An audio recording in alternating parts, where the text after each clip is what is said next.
got Matt Levitan, and you already seen him countless times on the side coverage. He likes it. So, Mr. Levitan from PlayStation Canada, how's it going? Very good, man. Thank you very much for coming.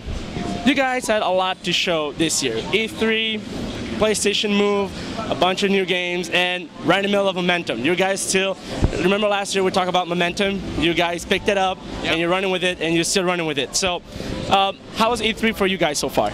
So far, so good. I mean, it's been amazing. I thought the response from our press conference was really, really good. I mean, we wanted to show everybody PlayStation Move. We really wanted to prove to gamers out there that we had a solution not only for family and social, but for real for core gamers as well. So being able to see SOCOM in action and Killzone 3 in action with the Move, I mean, that really shows you that it's more than just you know, social games like The Shoot and TV Superstars and stuff like that. I mean, it is such a well-rounded device. We really feel we have the best solution. Did you guys felt at one point, because of course PS Move, but then 3D at the same time, did you guys felt overwhelmed, or did you guys said we're going to push one first and then the other, but you're actually pushing the both together? How does that work? Yeah, that's a good question. It's we really don't want to try and overcomplicate things with gamers, and but at the same time we seem to always be at the forefront of leading technology. So when it comes to 3D, we really think that we're on the cusp of a really cool new innovation with 3D gaming, and you know, being able to show like about 15-20 minutes of Killzone 3 in 3D, I think gamers and everyone that attended the conference got a sense of, you know, what that's going to be like to be like in Helghan on that planet fighting the Helghast with rockets coming by your head and brutal melee attacks in 3D. I mean, it really kind of is a new sense of immersion that you've never really experienced before. So yeah, it's hard. Do they cannibalize each other? I mean, you could argue probably maybe that they do, but at the same time I think gamers might walk away and say, wow, these guys have 3D, they have Move, they have Blu-ray, they have, you know, a hard drive in every box. It really only does everything. So I think in some respects, it really shows more of an advantage on our side. After a couple of years of waiting, you finally announced Video Store to Canada, and that's a big deal because up until right now it was only Microsoft offering some kind of video store. Tell us a little bit more about Video Store. Yeah, it's been a long time coming. I could not be more excited. July 1st is the day, Canada Day. Funny little coincidence there. I don't have an exact list of movies and TV shows that'll be available on day one, but we've been promised a pretty robust collection, and that'll grow, of course, over the next couple months and years. But it's great. I mean, the PS3, because you know, at home myself, I watch a lot of Blu-ray movies, and you know, I'm listening to music, I'm doing all the multifunctionality of the system itself.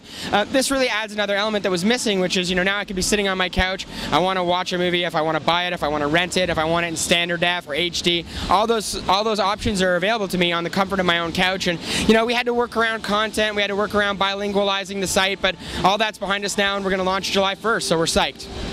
We're a couple months away from the PlayStation Move, and we've seen already a couple of games at the last event, I believe was at GDC, when you guys first unveiled it.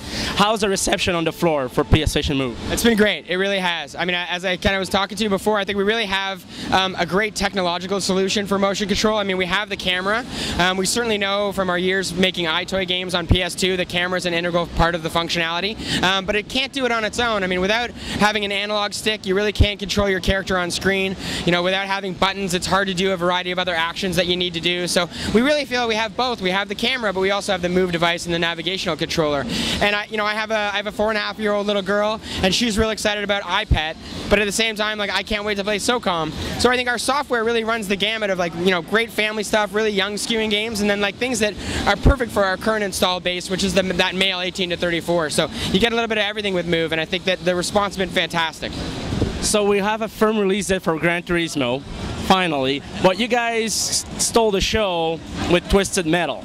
Tell us a little bit more about that. Yeah, I'm so happy that the response has been great on Twisted Metal. I mean, the franchise has been gone for a little while, and you never know with gamers, you know, if they forget or if they, you know, move on to something else. But, you know, David Jaffe did such an amazing job with the Twisted Metal games on PS1, PS2, and then moving off to God of War, creating one of the best trilogies that we've ever seen in console gaming, and now going back to Twisted Metal with what he knows, you know, in terms of how to make a fun game and how to immerse a player and how to create a great battle environment. I mean, he's going to really set the bar real high, and I've never seen response like this for Sweet Tooth. I mean, it was never like our, you know, our #1 mascot per se, but everyone loves that crazy clown, so having him come back on the ice cream truck's been great. Now, there was a lot of rumors regarding the PSP, new model, 2 thumbsticks, and whatever.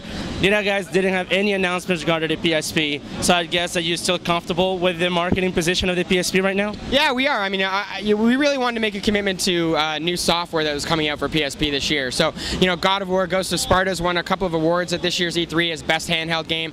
Little games like Patapon 3 that continue to kind of push the envelope a little bit. But then we also wanted to show kind of some new technology. We showed a game called Invisimals, which ships with a camera. You actually click your camera on top of your PSP.